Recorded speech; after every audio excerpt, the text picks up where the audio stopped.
Good evening. Welcome in daily UPSC editorial audio program. Salvaging the idea and the reality of Manipur. Salvaging the idea and the reality of Manipur, the Hindu. The stability and territorial integrity of a society such as Manipur can be secured only by genuine recognition and substantive accommodation of territorial rights and identities. Kham Khan Swan Housing is a professor and head department of political science, University of Hyderabad. The communal riots which erupted in Manipur since the evening of May 3 between the Maitis and Kuki Hamar Jumi communities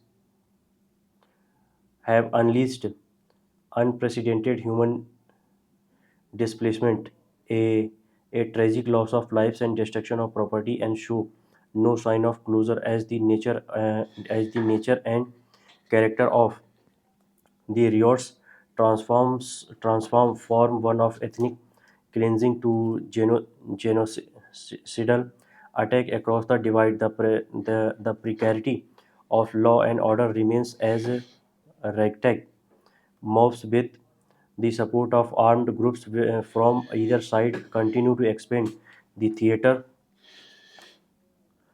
of these riots of the peripheral areas with more virulence. The large scale deployment of paramilitary forces predominantly in urban areas is clearly not sufficient to maintain law and order in the state's peripheries, even as large parts of the state have turned into the Hobbesian world where the dictum might is right determine whether lives remain brutus, nasty, and short. The trails of destruction has already braced the idea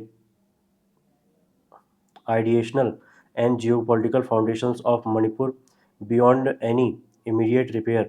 The delay in imposing the shoot at sight orders for a night and a day in Fall and Valley areas now appears as deliberate state complicity to allow ragtag mobs to do the jobs for a comprehensive targeting and erasure of lives properties and land records pattas with precision where when this order came on the later part of May 4, the project of ethnic cleansing of the tribals Kuki, Zumi Hamar and a de facto erasure of their land titles that the tribals had for centuries in the valley was already accomplished.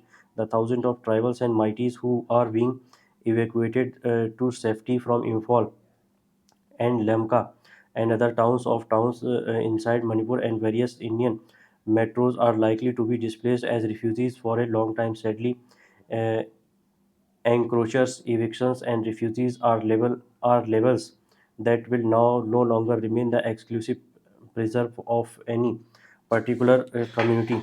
The swift imposition of a shoot at sight order in uh, Churachandpur district on the evening of May 3 is in the stark contrast to the right and a day delay in the valley areas.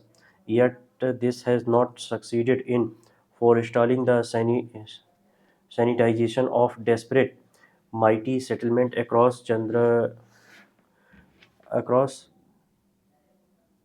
Churachandpur district and other peripheral areas across the state. Either way, extensive ethnic cleansing suggests that the geopolitical body of Manipur has been badly bruised and radically transformed beyond recognition. For one thing, the ragtag mobs as marionettes of the integrationist project of the state and mighties have succeeded partially in their attempt to dissolve tribal land rights in the valley areas.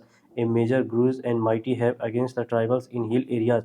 In fact, this bruise was a major reason which set a stage for these conflagrations. Similar extensive counter ethnic cleansing drives in various parts of the hills imply that considerable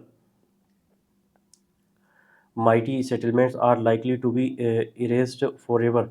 The existence of multiple tribal localities in Imphal and its valley environs inhabited by the Nagas implies that the state's aggressive integrationist and majoritarian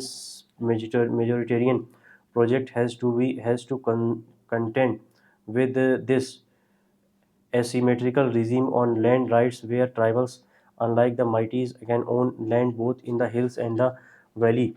The extensive bruise to and radical transformations of the geopolitical body of Manipur caused by these riots are likely to make the task of post-conflict state building and transformation of state society relations extremely difficult, if not impossible. Some possible and tentative blueprints are in order. Any attempt to secure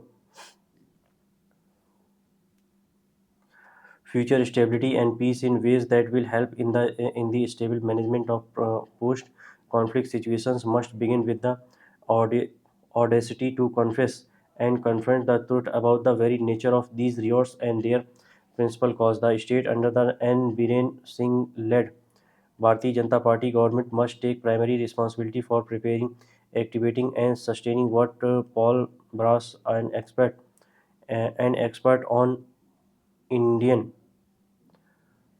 poli- politics, calls the institutionalized riot system as a first step. Given that these riots build up and happen under under his watch, Mr. Biren Singh must resign so that accountability is fixed and trust in the political system restored. A judicial commission under the Supreme Court of India's supervision must be kept to fix accountability immediately so that the institutionalized ecosystem of riot does not replicate in the future. Need for recognition and accommodation. The BJP government and mighties must realize that the stability and territorial integrity of the paralyzed society such as Manipur is secured not by an aggressive integrationist project and non-functional sub-state asymmetrical institutions, but by genuine recognition and substantive accommodation of territorial rights and identities, and by making these institutions work. The disintegration of the East European states in the 1990s should be a good reminder of why it is not a federalism per se, but the lack of democracy and the rickety functioning of federal institutions which uh, predate disorder and state collapse. Manipur should learn from this and from the ability of deeply divided societies such as Belgium, Canada, and Switzerland to hold together, which is facilitated by their enduring commitment to accommodate and institutionalize differences as a valuable goods. In the past conflict scenario, as as salvaging the idea and geopolitical reality of Manipur may impel a radical shifting of constitutional gear. This is impressive if the hills and valley communities are to live together under one political roof. Minimally, this may impel a more genuine accommodation of tribal rights and identities under the sixth schedule and a more robust Article 371C, where scheduled matters on the hill areas are more inviolable. Why brute legislative majority? However, given the hardened position adopted by both sides, this may be easier said than done. As a goodwill gesture, the state must withdraw all its notifications on reserved forest for protected forest and wildlife sanctuaries. It must also stop the blanket targeting of communities as foreigners. It encroachers and illegal immigrants. Future policy decisions of the state must consistently follow to the established procedure of laws. State building ahead. The weak state society model that obtains in the state suggests that an ethnic security dilemma in very potent sense will persist in the absence of the capacity of the state to guarantee overarching security. Institutional trust and legitimacy will be critical in holding together deeply divided societies such as Manipur. As a result, the state must adopt even hardenedness in its dealing with diverse communities and must not cave into the pressure of the majority in the future. Such an accommodationist framework if it were to work and obtain trust and legitimacy from the government, must be alive to the distinctive and historical pedigree of extant sub-state constitutional asymmetry and increasing sense of insecurity of the minorities under the weight of demographic pressure. The project of reviving and sustaining the idea and the geopolitical body of Manipur can be realistic only when disessential communities engage in reasoned dialogue and conversation by mutually respecting each other as equals in a spirit of give and take. The landlocked nature of the state and the fact that it had an admixture of populations across the state drawn from populations within and across various states implies that any prolonged conflagrations will be mutually destructive and self-defeating. Future state building and accommodation of distinctive rights and identities are indeed challenging given that the sense of hate and mutual distrust has run deep across communities. Leaders of communities, the state, and all important stakeholders must confront the truth about the mutually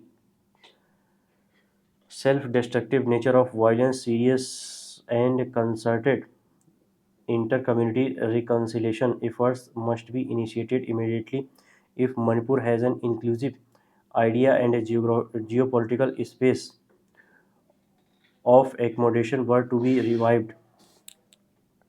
Thank you.